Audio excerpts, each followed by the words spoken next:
كل ذنب وأتوب إليه لا حول ولا قوة إلا بالله العلي العظيم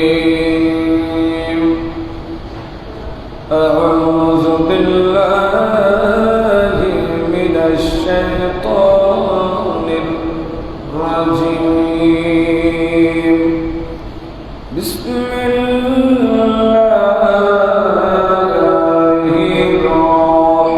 الرحمن الرحيم الحمد لله رب العالمين والصلاة والسلام على سيد الأنبياء والمرسلين وعلى آله وأصحابه وعلينا معهم أجمعين أما بعد فقد قال الله عز وجل في شأن حبيبه مخبرا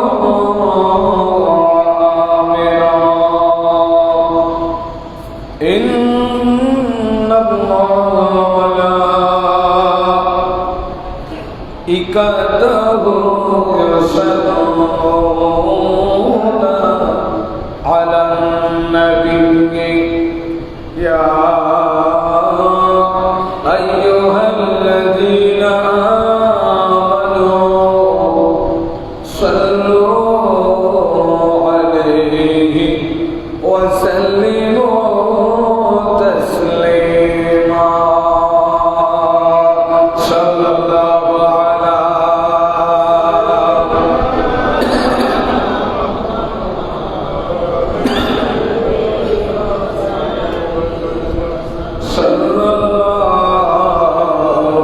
على سيدنا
فصل لربك وانحر صدق الله مولانا العظيم وصدق رسوله النبي الكريم ربي صل وسلم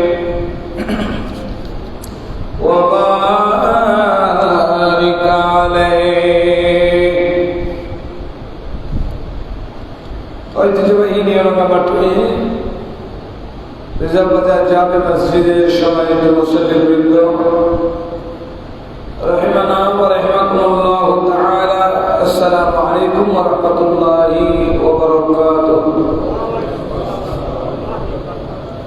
আল্লাহ পাক জাল্লা মাজদুর দরবারে ফরজ শুকরিয়া আদায় করছি, যিনি আমাদেরকে অত্যন্ত দয়া আর মেহেরবানি করে পবিত্র মাস মাহে জিলহজের আজ 9 জিলহজ ইয়াউমে আরাফা, আজকের এই দিনে আমাদের জন্য বড় মোবারকময় হয়েছে, বড় সৌন্দর্যমণ্ডিত হয়েছে যে আজকের এই দিনেই ইয়াউমুল জুমআ এবং ইয়াউমুল আরাফা দুটোই। এই সময় আমাদের আনন্দের দিন, মাগফিরাতের দিন, নেয়ামত পাবার দিন। আজকের এই দিনে রাসূল করিম সাল্লাল্লাহু আলাইহি ওয়াসাল্লাম বিদায় হজের ভাষণ দিয়েছিলেন,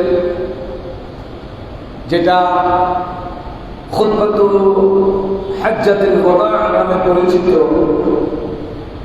এই ভাষণে আল্লাহর প্যারা হাবিব কিয়ামত পর্যন্ত মুসলিম মিল্লাতের করণীয় এবং বর্জনীয় পরিষ্কার ভাষায়, প্রাঞ্জল ভাষায় আল্লাহর প্যারা হাবিব সাল্লাল্লাহু আলাইহি ওয়াসাল্লামের মুখ নিঃসৃত যে বাণীগুলো বের হয়েছিল, সেই বাণীগুলো কিয়ামত পর্যন্ত আমাদের জন্য পালনীয় এবং আমাদের জন্য দিক নির্দেশনামূলক হয়ে থাকবে। সেদিন আল্লাহর নবী রাহমাতুল লিল আলামিন উম্মতে মুসলিমার জন্য কিছু বিষয় স্পষ্ট করে বলেছেন। সে প্রসঙ্গে দীর্ঘ আলোচনা রয়েছে, আমি সেদিকে যাবার চেষ্টা করব না, শুধুমাত্র স্মরণটাই করব। এই দিনের প্রেক্ষিতে আল্লাহ পাক সুবহানাহু ওয়া তাআলা ইসলামের পূর্ণতা দান করেছেন। আয়াত নাযিল হয়েছে, আল-ইয়াওমা আকমালতু লাকুম দীনাকুম ওয়া আতমামতু আলাইকুম নি'মাতি ওয়া রাদিতু লাকুমুল ইসলাম দীনা। একটু বড় করে বলুন সুবহানাল্লাহ। আল্লাহ পাক দীর্ঘ 23 বছরের নবুয়তি জীবনে যেই দিনটিকে ইসলামের পূর্ণতা, ইসলামের কামালিয়ত, দ্বীনের পূর্ণতা এবং নেয়ামতের পূর্ণতা, আল্লাহ পাকের সন্তুষ্টির কথা ঘোষণা করেছেন, সেই দিনটা হচ্ছে ইয়াউমে আরাফা, 9 জিলহজ। সুবহানাল্লাহ। আল্লাহ বলছেন, আল ইয়াউম, আজকের এই দিনে, আকমালতু, আমি পূর্ণতা দান করলাম, मैंने कमालियत दे दिया, লাকুম, তোমাদের জন্য ইসলামকে পূর্ণতা দান করলাম। এটা দ্বীনে ঈসা নয়, দ্বীনে মূসা নয়, এটা দ্বীনে মুহাম্মদ সাল্লাল্লাহু আলাইহি ওয়াসাল্লাম, রাসূল করিম সাল্লাল্লাহু আলাইহি ওয়াসাল্লামের দ্বীন।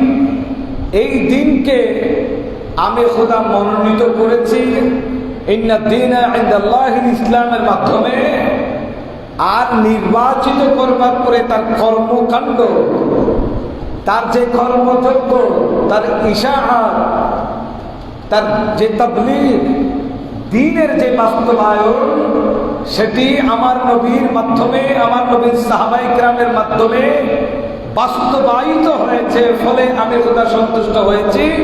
আজকে আমি এটাকে সার্টিফিকেট দিচ্ছি, আজকে সনদ দেবার দিন। আমি আজকে সনদ দিলাম, আল-ইয়াওমা আকমালতু লাকুম, আল-ইয়াওমা আকমালতু লাকুম, আজকেই আমি তোমাদের জন্য পূর্ণতা দান করলাম।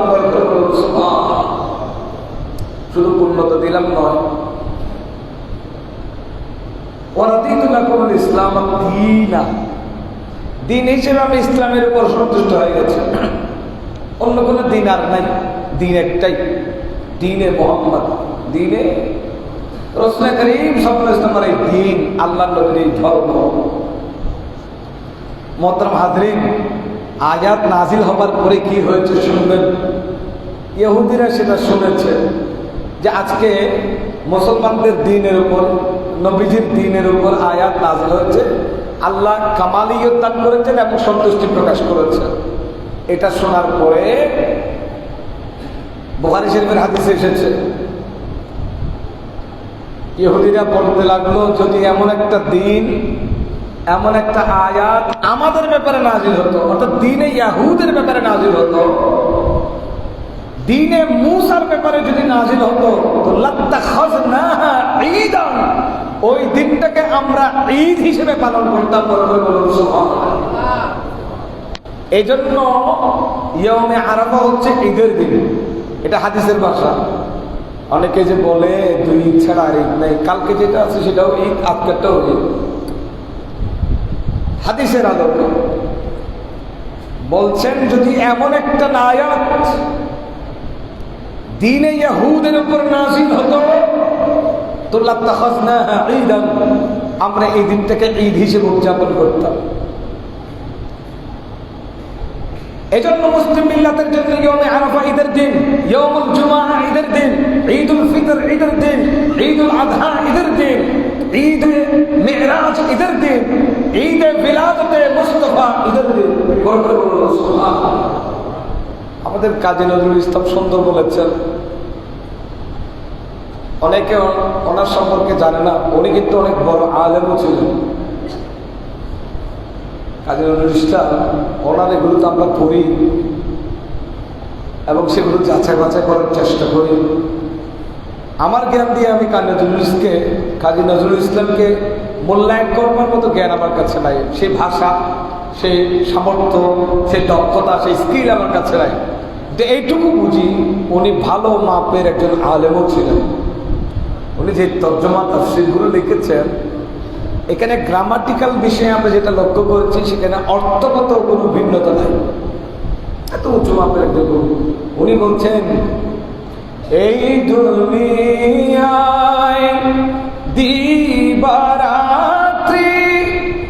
ঈদ হবে তোর নিত্য সাথী, তুই যা চাস তাই পাবি হে তাই, তুই যা চাস তাই পাবি হে তাই, আহমদের চান যদি হেসে হযরত কে ভালোবেসে, আল্লাহকে যে পাইতে চায়, হযরত কে ভালোবেসে, আরশ কুরসি লৌহ কলম না চাইতে পেয়েছে সে।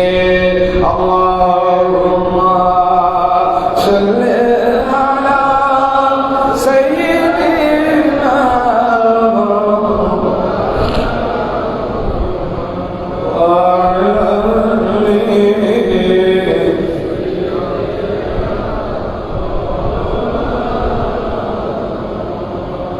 এই দুনিয়ায় দিবারাত্রি, দুনিয়ার রাত দিন 24 ঘন্টা, ঈদ হবে তোর নিত্য সাথে। 24 ঘন্টায় তোর ঈদ হয়ে যাবে। ঈদের দুদিন নয়, এটা গবেষণার বিষয় যে 24 ঘন্টা ঈদ হবে। কিভাবে? যদি আমার নবী তোর উপর একটু সন্তুষ্ট হয়ে যায়, আমার নবী তোমার জন্য যদি আল্লাহর দরবারে 2 হাত তুলে, তোমার জন্য আমার নবী যদি 2 হাত ধরে কিছু চান, তো 24 ঘন্টায় তোমার জন্য ঈদের দিন বড় করে বলো সুবহানাল্লাহ। ঈদটা কোনো কারণে আসে, ঈদের কারণ হচ্ছে আল্লাহ এবং আল্লাহ রাসূলের সন্তুষ্টি। এটাই ইয়মে আরাফার ঘোষণা, এটাই এই আয়াত থেকে প্রতীয়মান। আল ইয়াওমা আকমালতু লাকুম দীনাকুম ওয়া আতমামতু আলাইকুম নি'মাতি ওয়া রাদিতু লাকুমুল ইসলাম দীনা। আল্লাহ বলেন ঈদ হবে কেন? আজকে তোমাদের খুশির দিন কেন? খুশির দিন এই কারণে আমি খোদা তোমাদের দ্বীনের উপর সন্তুষ্ট হয়েছি, আমি আমার নবীর উপর সন্তুষ্ট হয়েছি, নবীর সাহাবীর উপর সন্তুষ্ট হয়েছি, নবীর কর্মকাণ্ডের উপর সন্তুষ্ট হয়েছি, নবীর ইশারাতের উপর সন্তুষ্ট হয়েছি, নবীর তাবলীগে দ্বীনের উপর আমি খোদা সন্তুষ্ট হয়ে গেছি। আমি যখন খুশি, তো তোমাদের জন্য ঈদ হয়ে যাবে। সুবহানাল্লাহ। এখানে ঈদের জন্য রোজা রাখতে হবে, ঈদের জন্য কুরবানি হতে হবে, এরকম কোনো কারণ নাই। এটা শরীয়তের একটা নির্দিষ্ট দুটা বিষয়। শরীয়তের অসংখ্য বিধান আছে, অসংখ্য আহকাম আছে। সেই আহকাম থেকে দুইটা আহকাম হলো ঈদুল ফিতর, ঈদুল আজহা। ঈদুল ফিতর, ঈদুল আজহা। ঈদুল ফিতর কিভাবে আসছে সেটা আপনারা জেনেছেন। তো ঈদুল আজহা কিভাবে এসেছে? আজকেও ঈদ, আজকে ইয়মে আরাফাত, কালকে ঈদ, কালকে ঈদুল আজহা। তো কালকে কিভাবে এসেছে? কালকে আসারও একটা কারণ আছে। আজকে যেভাবে এসেছে সেইভাবে কালকেও একটা বিষয় আছে, কালকেও একটা ঘটনা আছে, কালকেও একটা প্রেক্ষাপট আছে, ইতিহাস আছে। সেটা হচ্ছে সাইয়েদনা ইসমাঈল জবিহুল্লাহ আলাইহিস সালাম। আল্লাহ পাক এখানে সবরের পরীক্ষা নিয়েছে। সাইয়েদনা ইসমাঈল আলাইহিস সালামকে জবে করার নির্দেশ দিয়েছেন এবং সেটা শেয়ার করেছেন সাইয়েদনা ইব্রাহিম খলিলুল্লাহ তার সন্তানের সাথে। ইন্নী রাআইতু ফিল মানামি, এই সন্তান, হে ইসমাঈল, আমি দেখেছি স্বপ্নে, বাস্তবে নয়। কোথায়? ফিল মানাম, ফিল মানাম, আমি স্বপ্নে দেখেছি। আর নিয়াজ বাহুকা, আমি তোমাকে জবে করছি। স্বপ্নে তো আমরা কত কিছু দেখি। বাংলাদেশে বসে অনেকে আমেরিকায় চলে যাচ্ছে, স্বপ্নে দেখছে না? অনেকে দিবালোকে স্বপ্ন দেখছে, অনেকে কল্পনায় দেখছে, অনেকে ঘুমের ঘুরে দেখছে। কত স্বপ্ন আমরা দেখি। নবীদের স্বপ্ন এটা আমাদের স্বপ্নের মতো নয়। নবীদের স্বপ্ন আমাদের স্বপ্নের মতো নয়। নবীদের স্বপ্ন আল্লাহর তরফ থেকে ওহী, এবং সেটা বাস্তবায়ন করা তাদের জন্য লাজিম, ফরজ, ওয়াজিব করে বলে সুবহানাল্লাহ। আমাদের স্বপ্ন বাস্তবায়ন করার বাধ্যবাধকতা নেই। এটা তাবির আছে, ব্যাখ্যা আছে, বিশ্লেষণ আছে। আমাদের স্বপ্ন নেই। কিন্তু নবীদের স্বপ্ন যেটাই হবে সেটাই বাস্তব। কারণ নবীরা যা দেখেন সেটাই ওহী। নবীরা যা দেখেন সেটাই ওহী, যা শোনেন সেটাই ওহী। আল্লাহর তরফ থেকে যা আসবে সব ওহী। অতএব সেগুলো বাস্তবায়ন করতে হবে। তিনি শেয়ার করলেন ইব্রাহিম আলাইহিস সালাম ইসমাঈল আলাইহিস সালামের সাথে। ইসমাঈল আলাইহিস সালাম কি বলেছেন? বলেছেন যে আব্বাজান, আপনি দেরি করবেন না, ইফআল মা তুমার, আপনি যা দেখেছেন, যা আদিষ্ট হয়েছেন বাস্তবায়ন করুন। সাতাজিদুনি ইনশাআল্লাহু মিনাস সাবিরিন। ও আব্বা ইব্রাহিম, আপনি আপনার হুকুম বাস্তবায়ন করুন, ইনশাআল্লাহ। আপনি চিন্তা করবেন না, আমি ইসমাঈল আপনার খোদাকে নারাজ করব না। আপনার আদেশকে আমি বাস্তবায়ন করে ছাড়ব। আপনি দেখবেন আমি ধৈর্যশীলদের মধ্যে আছি। উচ্চ আওয়াজে বলুন সুবহানাল্লাহ। এখানে সবরের শিক্ষা রয়েছে, ধৈর্যের শিক্ষা রয়েছে। বাস্তবে সেদিন ইসমাঈল আলাইহিস সালাম জবে না হলেও আল্লাহ জবের স্বীকৃতি দিয়েছেন। এজন্য সন্তানকে কোরবানি দেওয়ার ইতিহাস পৃথিবীতে বিরল এক ঘটনা। সাইয়েদনা ইসমাঈল জবিহুল্লাহর যে কোরবানি, আল্লাহ বলেছেন ওয়াফাদাইনাহু বিযিবহিন আযীম। এ ইসমাঈল, এ ইব্রাহিম, আমি তোমার সন্তানকে যে তুমি ছুরি তো চালিয়ে দিয়েছো। ইব্রাহিম আলাইহিস সালাম কি ছুরি চালাতে অবহেলা করেছেন? করেন নাই। অলসতা করেন নাই, মানে কোনো মহব্বত রাখেন নাই। ইসমাঈল আলাইহিস সালাম বললেন, আব্বাজান, আপনি তো আমাকে জবে করবেন, সন্তান হিসেবে মায়া আসতে পারে, চোখগুলো বন্ধ করে নেন। কি কোরবানি, কি কোরবানি, কিভাবে আল্লাহকে সন্তুষ্ট করতে হয়। সন্তান কোরবান যাবে, আল্লাহর সন্তুষ্টি থেমে থাকবে না। আল্লাহকে সন্তুষ্ট করবার প্রয়াস বন্ধ হবে না, এই মিশন চলতেই থাকবে। এটাই হচ্ছে ইমানদারের মিশন এবং মিশন। এটাই হচ্ছে তাকওয়ার আলামত, এটাই হচ্ছে খাউফে ইলাহির আলামত। সন্তান আমার খোদার চেয়ে বড় নয়, আমার নবীর চেয়ে আমার পরিবার বড় নয়, আমার নবীর চেয়ে আমার অর্থ সম্পদ বড় নয়, আমার নবীর চেয়ে আমার জাগতিক সম্পর্কগুলো বড় নয়, আমার ব্যাংক ব্যালেন্স বড় নয়, আমার দুনিয়ার বাসস্থান বড় নয়। আমার জন্য আমার নবী বড়, আমার খোদা বড়। এই আকীদা, এই বিশ্বাস যার মধ্যে থাকবে তিনি প্রকৃত ঈমানদার, তিনি প্রকৃত মুত্তাকী। এটাই শিক্ষা দিয়েছেন নবীগণ, সাহাবায়ে কেরাম। ইসমাঈল জবিহুল্লাহর শিক্ষা সেটাই। সেটা ইসমাঈল আলাইহিস সালামকে জবে করে দিলেন তো, কিন্তু আল্লাহ বলছেন ওয়াফাদাইনাহু বিযিবহিন আযীম। তো ওখানে একটা আল্লাহ বেহেশতি পশু পাঠিয়েছেন, সেটা জবে হয়েছে। তার মানে ইসমাঈল আলাইহিস সালামের জবেকে, কোরবানিকে আল্লাহ কবুল করে নিয়েছেন। এজন্য কোরবানিটা ইসমাঈল আলাইহিস সালামের হয়েছে। কোরবানি এটা ইসমাইল আলাইহিস সালামের হয়েছে, কারণ ইব্রাহিম আলাইহিস সালামের মধ্যে কোনো কিছু ছিল না, কোতাহি ছিল না, অবহেলা ছিল না, অনিচ্ছা ছিল না। তিনি ইচ্ছা করেই তো ছুরি চালিয়েছেন, বাকি তো আল্লাহর ইচ্ছা। সুতরাং ইব্রাহিম ইসলামের অন্তরের এই ইরাদা, এই নিয়তকে আল্লাহ কবুল করে নিয়েছেন এবং ইসমাইল ইসলামের জবেকে কবুল করে নিয়েছেন। এখানে কয়েকটা বিষয় শিক্ষা, সেটা হচ্ছে সবরের শিক্ষা এবং বিসর্জন বা আত্মত্যাগের স্যাক্রিফাইসের শিক্ষা, দুইটা বিষয়। 3 নম্বর বিষয় হলো নেয়ামত পেলে কোরবানি দিতে হবে। কিভাবে? ইসমাইল আলাইহিস সালাম তো নিয়ামত হিসেবে এসেছেন, কারণ বাচ্চা হচ্ছিল না ইব্রাহিম আলাইহিস সালামের। মা সারা রাদিয়াল্লাহু তাআলা আনহা শেষ পর্যন্ত বিয়ে করালেন। ইব্রাহিম আলাইহিস সালামকে বললেন, আমার যখন বাচ্চা হচ্ছে না, আপনি আরেকটা বিয়ে করুন, আমার সাথে মিশর থেকে আমি একটা বান্দি এনেছি, দাসী এনেছি, তার নাম হচ্ছে হাজেরা, আপনি মেহেরবানি করে তাকে শাদী করুন, ইনশাআল্লাহ তার বাচ্চা হবে। ইব্রাহিম আলাইহিস সালাম প্রথম স্ত্রীর পরামর্শের প্রেক্ষিতে তিনি হযরতে হাজেরা রাদিয়াল্লাহু তাআলা আনহাকে বিয়ে করলেন। মা হাজেরা যখন উনি হামেলা হলেন, সন্তান সম্ভাবা হলেন, তখন হযরতে সারা রাদিয়াল্লাহু তাআলার ভিতরে একটা ঈর্ষা জেগেছিল, ওনারও মা হওয়ার ইচ্ছা জেগেছিল। মাতৃত্ববোধটা আসলে আরেকজন মা হতে দেখলে জেগে ওঠে, এটা ফিতরাতান, এটাকে স্বভাবজাত বলা চলে মেয়েদের ক্ষেত্রে। তো মাতৃত্ববোধ জেগে উঠেছিল। উনি কোনো মতে হযরতে হাজেরা রাদিয়াল্লাহু তাআলা আনহাকে সহ্য করতে পারছিলেন না। ইব্রাহিম আলাইহিস সালামকে পরামর্শ দিলেন, আপনি এদেরকে আমার চোখের সামনে থেকে দূরে সরিয়ে দেন, কোথাও নিয়ে দেন। তখন আল্লাহর হুকুমে হযরত ইব্রাহিম আলাইহিস সালাম, মা হাজেরা এবং হযরত ইসমাইল জবিহুল্লাহকে কোথায় নিয়ে গেছেন? ওই মক্কা শরীফে রেখে চলে আসলেন। ওখানে রেখে চলে আসতেন, কিচ্ছু নাই, মানুষ নাই, জল নাই, খাবার নাই, দাবার নাই, নিরাপত্তা নাই, ঘর নাই, বাড়ি নাই, অনিশ্চিত এক ভবিষ্যতের দিকে নিজের প্রাণ প্রিয় সন্তান, যাকে বহু বছর পরে আল্লাহর কাছ থেকে পেয়েছেন, এত বড় নিয়ামত কুরবানি কিভাবে দেবেন? দেখেন, আল্লাহ কুরবানির জন্য প্রস্তুত করেছেন ইব্রাহিম আলাইহিস সালামকে। আগে সন্তানের মায়া ত্যাগ করো, স্ত্রীর মায়া ত্যাগ করো, তাদেরকে দূরে কোথাও রেখে আসো, ওই জনপদে রেখে আসবে যেখানে মানুষ নাই, জনমানবহীন জনপদ, যেখানে খাবার দাবারের নিশ্চয়তা নাই। কিছু দূর আসলেন, পেছন থেকে মা হাজেরা চিল্লাই চিল্লাই ডাকতে লাগলেন, আমাদেরকে কোথায় রেখে যাচ্ছেন, কোথায় ফেলে যাচ্ছেন? অনিশ্চিত এক ভবিষ্যতের দিকে আমাদেরকে ঠেলে দিচ্ছেন।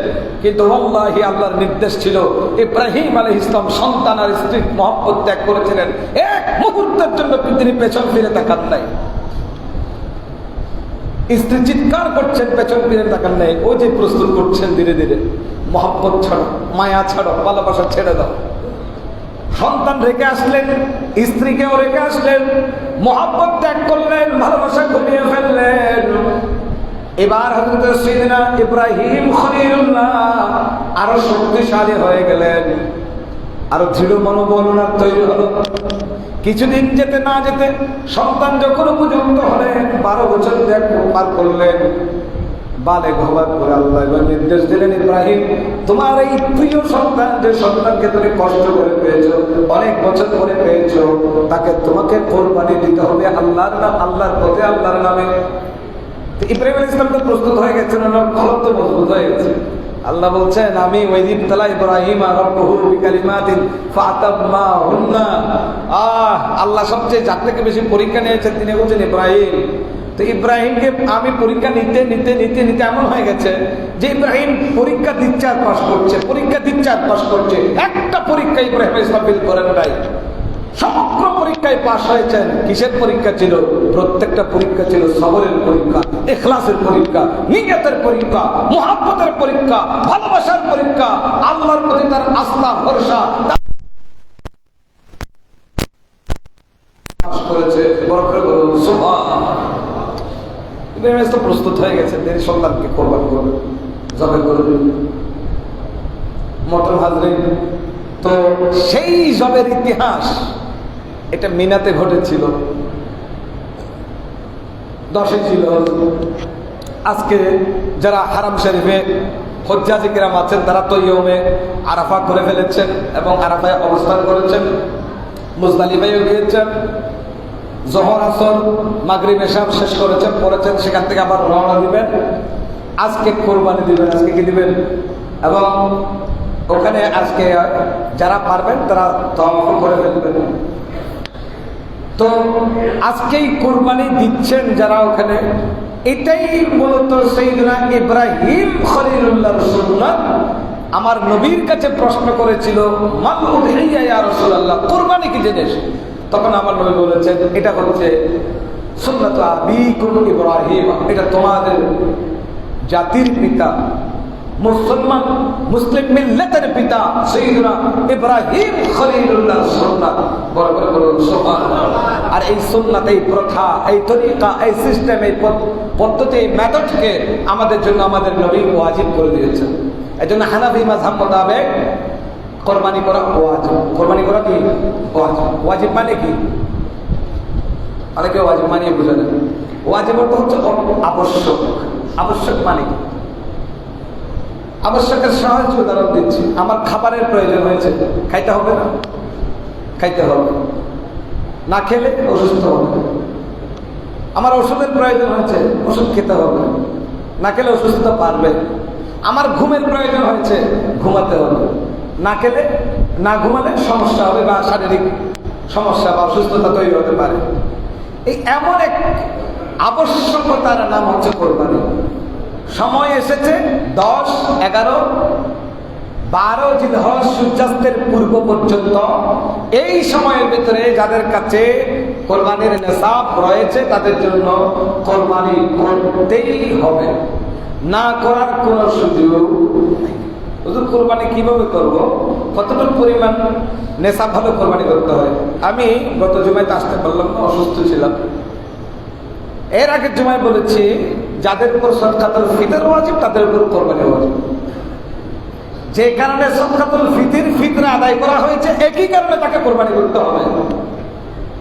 অনেকেই একটা ভুল ধারণার মধ্যে থাকে, সেটা হচ্ছে কি যাদের কাছে বাড়ি গাড়ি টাকা পয়সা সম্পদ ব্যবসা বাণিজ্য আছে তারা কোরবানি করবেন না, এটা না। আপনাকে একটা কিনে পরিমাপ দেওয়া হয়েছে, আপনাকে একটা পরিমাপ দেয়। একজন স্টুডেন্ট সেও যদি 50, 60, 70 হাজার টাকার ব্যালেন্স থাকে তাকেও কোরবানি করতে হবে। একজন ছোটখাটো ব্যবসায়ী তার কাছে যদি 70, 60, 70, 80 হাজার, এখানে তিনটা কেন বলি? তিনটা বলি যে এখানে দুইটা বিষয় আছে। একটা হচ্ছে 52.5 তলার রৌপ্যের যেই মাপকাঠি মানদণ্ড নেশাব বা ওয়াজিব হবার ক্ষেত্রে, এটা 2-3 রকমের রেট আছে বাজারে।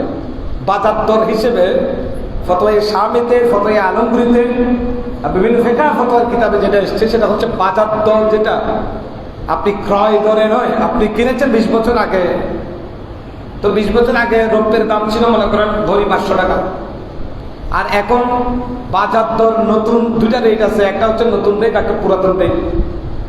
তো সেই 20 বছর আগের কেনাটা আপনি যদি বাজারে বিক্রি করতে যান দেখা যাচ্ছে সেখানে আছে আপনার 1000 টাকা পুরাতন রেট, নতুন রেট আছে 1700 টাকা বা 1800 টাকা। আবার কিছু আছে অতি পুরন, আবার কিছু আছে সে সদ্য বা কিছুদিন আগে কিনেছে। এটার একটা রেট নির্ধারণ করা হয় 1400, 1500 বা 1200, 1300। তো সেই জন্য এখানে আপনার নেশাবের ক্ষেত্রে তারতম্যটা এই জায়গায়। কিন্তু মাসালা হলো আপনাকে ক্রয় দরে নয় বরং বর্তমান বাজার দর যেটা সেটাকে হিসাব করতে হবে। তো বর্তমান বাজার দরে যদি 52.5 তলা রৌপ্যের দাম 60,000 টাকা হয় পুরাতন হলে, অথবা 70,000 হয়, অথবা 80,000 টাকা হয়, একেবারে নতুন হলে 90,000 টাকা হচ্ছে। তো যার কাছে এই পরিমাণ, সে যদি ছোট্ট একটা দোকানদার হয়, সে যদি একজন ছাত্র হয়, সে যদি একজন ছোট্ট ক্ষুদ্র ব্যবসায়ী হয়, যেই হোক না কেন, এই পরিমাণ ব্যালেন্স যদি তার পড়ে থাকে অতিরিক্ত খাওয়া দাওয়া নেওয়া অসুস্থতা ব্যক্তিগত খরচের বাদে, তাহলে সেই ক্ষেত্রে তাকে অবশ্যই কোরবানি আদায় করতে হবে। এটা একটা বিষয়। আবার অনেকে বলে হুজুর আমার কাছে কর্জ আছে, আমি কোরবানি কিভাবে দেবো? আরে ভাই, কর্জের যদি হিসাব করেন, বাংলাদেশের বড় বড় শিল্পপতি যারা, যাদের বিশাল বিশাল ইন্ডাস্ট্রিজ ফ্যাক্টরি আছে, যাদের প্রোডাক্টগুলো গোটা বাংলাদেশে বহির্বিশ্ব ইম্পোর্ট এক্সপোর্ট হচ্ছে, ওনাদের ঋণের খবর জানেন? ওনারা এক একজন 5,000, 10,000 কোটি টাকা ঋণ নিয়ে ব্যাংক থেকে ব্যবসা করছে। সেই জন্য কি ওনার কোরবানি ওয়াজিব হবে না? কোরবানির জন্য ঋণের সাথে কোনো সম্পর্ক নাই। হ্যাঁ, সম্পর্ক আছে, কোথায় সেটা একটা বিষয়, এটা ব্যালেন্স করতে হবে। আপনি ঋণ নিয়েছেন 5 লাখ টাকা বা 10 লাখ টাকা, কিন্তু আপনি যে হারে সম্পদ করেছেন সেই সম্পদের মূল্য আছে 50 লাখ টাকা। আপনি যেই প্রয়োজনটুকু আপনার দরকার থাকবার জন্য তার বাইরে যদি আপনার 1 ইঞ্চি জায়গাও থাকে, সেই 1 ইঞ্চি জায়গার দামও যদি 50,000, 60,000, 70,000 টাকা হয়, আপনার উপর কোরবানি হয়। প্রয়োজনের বাইরে নাওয়া, খাওয়া, দাওয়া, থাকা, বাসস্থান, এর বাইরে যদি আপনার কাছে সামান্যটুকু সম্পদ আছে যেটার মূল্য আপনার নেশাব পরিমাণ যদি হয় 52 তোলা রূপের সম পরিমাণ হয়, আপনার কোরবানি হয়, অবশ্যই কোরবানি আদায় করতে হবে। তাহলে এটা হচ্ছে সম্পদের ক্ষেত্রে স্থাবর অস্থাবর। আর নগদ অর্থের ক্ষেত্রে যেটা বললাম সেটা বলেছি। সম্পদের ক্ষেত্রে স্থাবর অস্থাবর সম্পত্তি যদি আপনার থাকে, তাহলে আপনাকে অতিরিক্ত থাকলে সেটার জন্য আপনাকে কোরবানি আদায় করতে হবে। যদি সেই অতিরিক্ত সম্পদের মূল্য, অথবা আপনার করে এমন আসবাবপত্র আছে, অনেকে তো লোক বা শৌখিনতা বলুন বা লৌকিকতা বলুন, যেটাই বলি, অনেকেই বিরাট বিরাট ফার্নিচার করে ঘরে ফেলে রাখছে, ব্যবহার নাই। অনেকে বিল্ডিং করে 2 তলা 3 তলা 4 তলা এমনি বেঁধে ফেলে রাখছে। অনেকেই মানে শখের বসে বাংলো করে ফেলে রাখছে, অনেকে বাগান করে ফেলে রাখছে। সেই ক্ষেত্রে আপনাকে সেদিকে খেয়াল রাখতে হবে। আপনার যত বড় ঋণগ্রস্ত হোক না কেন, আপনার ওই সম্পদগুলো যদি আপনার ঋণ থেকে বেশি হয়,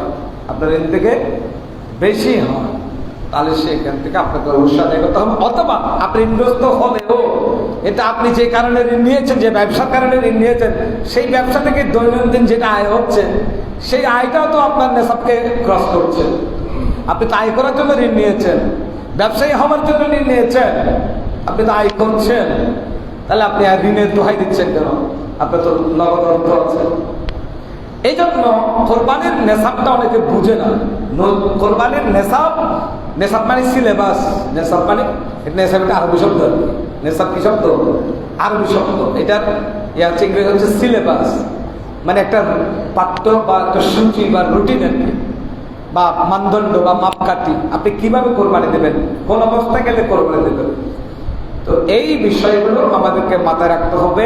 আসবাবপত্র যদি অতিরিক্ত হয়, আপনার ব্যবহারের প্রয়োজন পড়ে না, সে আসবাবপত্রের দাম। এমনকি আমি এটাও অনেক জায়গায় বলেছি যে অনেক আলেম ওলামাকে দেখেছে কিতাব কিনে একেবারে শোকেস ভর্তি করে রেখে দিয়েছে। এখন শোকেস ভর্তি করে রেখে কিতাবগুলো ওই ভিডিও করে সে শো করছে, বা সেটা দিয়ে সেই একটা ব্যাকগ্রাউন্ড তৈরি করার চেষ্টা করছে, বা সেটা দিয়ে সেই ইনকাম করার চেষ্টা করছে।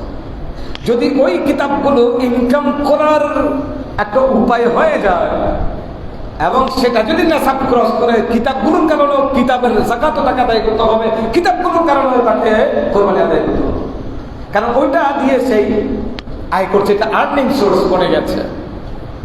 এই পর্যন্ত মাসালা আছে। তা অনেকে সামান্য কারণে দেখা যাচ্ছে কোরবানি করছে না, আবার অনেকে দেখা যাচ্ছে একই পরিবারে 15-20 জন আছে, সবাই সম্মিলিত, অনেকে থাকে না একসাথে। তো সেই পরিবারে কোরবানি লাগবে যাদের উপর ওয়াজিব হয়েছে, বা 20 জনের উপর ওয়াজিব হয়েছে, বা 12 জনের উপর বা 10 জনের উপর ওয়াজিব হয়েছে। দেখা যাচ্ছে গরু কিনেছে একটা কিনে কোরবানি। আপনাকে প্রথমে কোরবানি আসার আগে আপনাকে বসতে হবে পরিবারকে নিয়ে। এগুলো আসলে মুসলমান হয়ে আমরা এই বিষয়গুলোকে গুরুত্ব দিই না। আপনি পরিবার নিয়ে বসবেন, পরিবার নিয়ে বসে কার সাথে কি ইনকাম, কে কতটুকু, সেটা নেশাব পর্যন্ত পৌঁছে গেছে কিনা সবার সাথে আলাপ করে যার যারটার হিসাব নেবেন। নেওয়ার পরে আপনি দেখতেছেন সেখানে 10 জন আপনার পরিবারে যারা কম্বাইন্ড ফ্যামিলিতে আছে, দেখা যাচ্ছে 10 জনের কোরবানি ওয়াজিব হয়েছে, তাহলে আপনি 10 জনই কোরবান আপনাকে অবশ্যই করতে হবে। সেটা 10টা ছাগল দিয়ে করুন, অথবা একটা গরু 3টা ছাগল দিয়ে করুন, যেভাবে করতে হবে।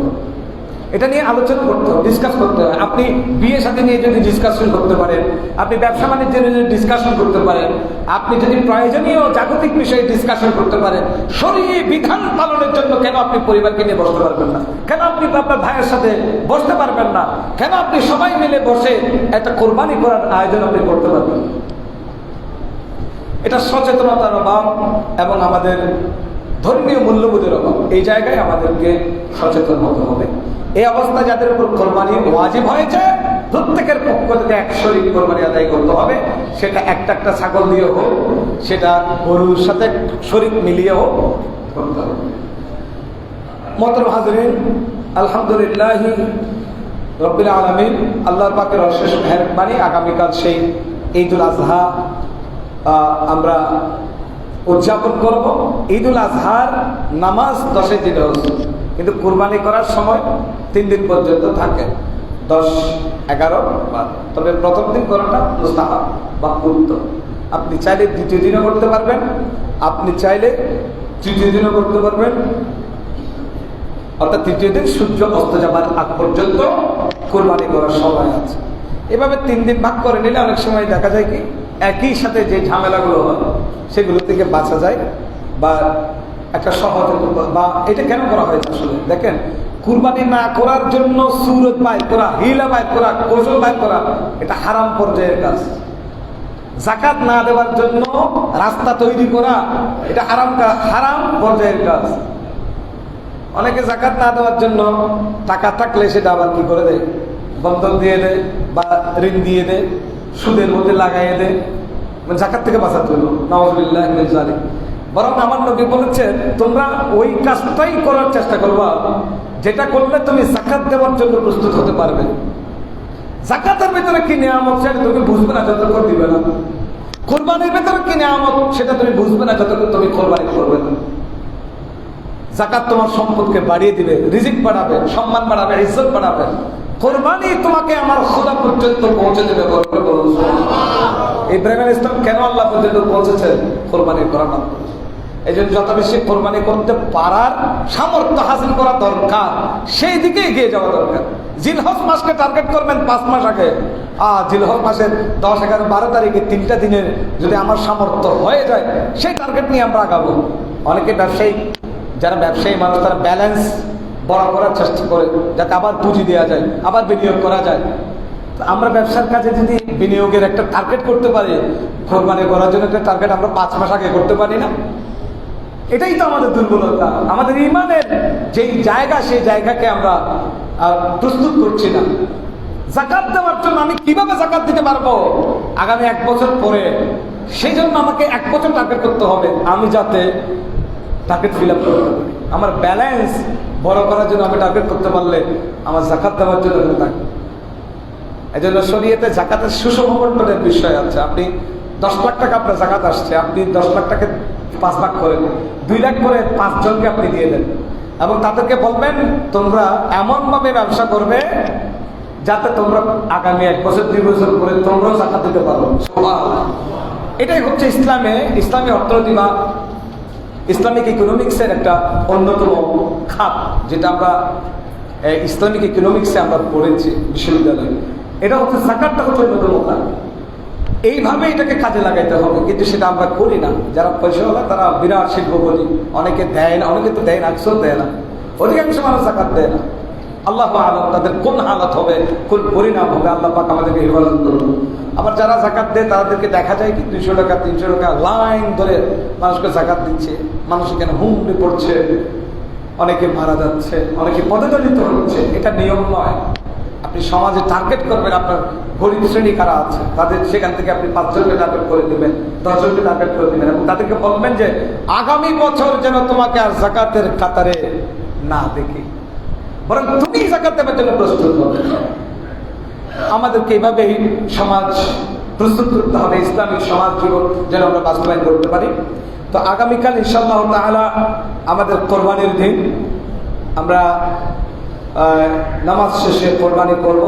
আগামীকাল ইনশাআল্লাহ নামাজ আদায় হবে একটাই, রিজার্ভ বাজার জামে মসজিদে, সকাল 8টায়। সকাল 8টায় যত সময়ে ইনশাআল্লাহ তাআলা আপনারা চলে আসবেন। এর আগে 7টা থেকেই চলে আসবেন।